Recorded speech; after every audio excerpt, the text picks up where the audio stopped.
Tanya si Isan. Oh iya. Bagus dong. Bisa dong. Ayo satu aja. Hai Isan. How are you? Baik kak. Really? I'm fine. Okay. Kalau lihat Isan bawaannya pengen lihat Raisa juga. So, uh, kakak punya beberapa pertanyaan random. Pertanyaan random hari ini bareng Isan. Yang pertama adalah, menurut kamu, seorang konten kreator yang bagus itu yang seperti apa? Oke, ini aku jawab plus buat pelajaran buat aku juga ya. Konten kreator yang bagus tuh harus konsisten ngepost konten biar value-nya tuh ada gitu. Misalnya kayak orang-orang jadi tertarik dan itu yang naikin engagement kita. Itu yang lagi aku terapin sih kak. Oh mantap. Baru. Berarti kamu akan jadi salah satu konten kreator itu. Iya dong kak. Amin. Itu kewajiban Noval ya, kewajiban Miogens untuk buat kayak gitu. Betul. Terus aku mau nanya, apa faktor yang buat kamu suka save ataupun repost video di sosial media? Save atau repost? Yes. Oke, untuk save atau repost paling kontennya kalau nggak bermanfaat buat aku atau nggak konten yang hook-nya tuh nge-hook beneran gitu. Misalnya kayak hook-nya nge-hook banget. Nge-hook banget. Kayak hook-nya langsung kepancing gitu terus kayak ditontonin sampai habis. Terus kalau misalnya yang kocak-kocak ya mungkin ya kayak drama Cina tuh kan hooknya di depan kayak kocak gitu terus diikutin tuh 4 jam kita nonton tuh. Oke, berarti kamu nonton Dracin? Kalau iseng doang nggak bisa lagi hari Minggu gitu di rumah istirahat. Terus kayak ini apa nih seru banget tiba-tiba tau-tau udah habis terus berusaha cari yang lain. Oke. Gitu. Tapi cuman for fun doang ya nggak suka. Biasa aja. Oke. Terus dua pertanyaan lagi ya. Boleh. Satu pertanyaannya, apa yang buat kamu sampai akhirnya nge-follow seseorang di sosial media?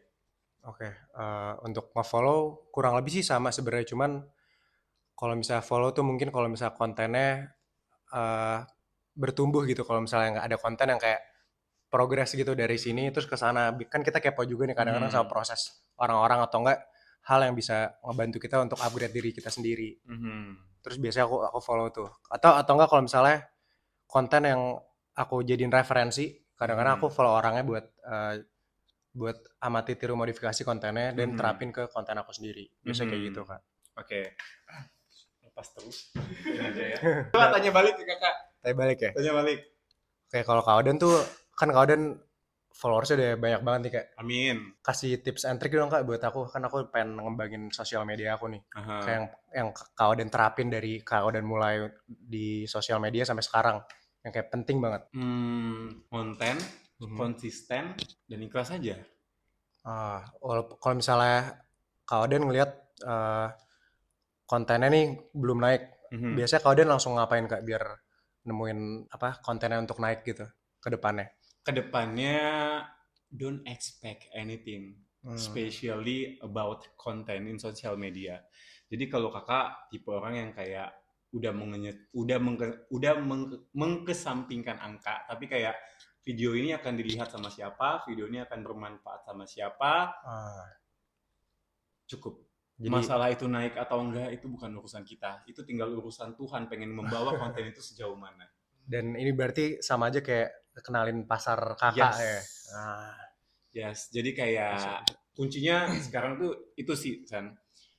Karena sekarang baik di Instagram ataupun di TikTok kita nggak bisa ngedikte konten ini dalam 1 hari nggak akan naik, nggak bisa. Malah kadang kebanyakan konten yang udah 3 hari baru naik, 4 hari baru naik, gitu. Cuman kalau misalnya menurut Kak Ode nih, misal followersnya udah banyak banget. Banyak tanya si Isan. Bagus dong. Pertanyaan. Mungkin kalau zaman sekarang ya, Kak Oden tuh lebih ini nggak sih, Kak? Kalau yang kayak kalau zaman dulu kan ini ya, Kak. Misalnya kayak orang-orang kan endorse tuh penting ya, misalnya kayak sewa KOL untuk naikin produk kita misalnya. Kalau zaman dulu kan misalnya kayak kalau misalnya kita minta endorse dari Raffi Ahmad gitu misalnya, kan produknya bakal lebih naik kan sekarang. Tapi kalau sekarang tuh banyak banget, ini relate juga mungkin sama kita di sosial media, kayak di TikTok, banyak banget yang orang yang dengan followers kayak 1.000, 2.000 itu tuh yang dicari tuh sekarang mereka, karena lebih ningkatin awareness brand mereka tersebut dibanding yang kayak misalnya Sean Raffi Ahmad followers 100 juta gitu. Kan emang ningkatin juga, cuman lebih works yang mikro nggak sih Kak? Sekarang aku penasaran itu deh. Jadi pertanyaan yang smart, ini marketing banget ya. Kenapa gue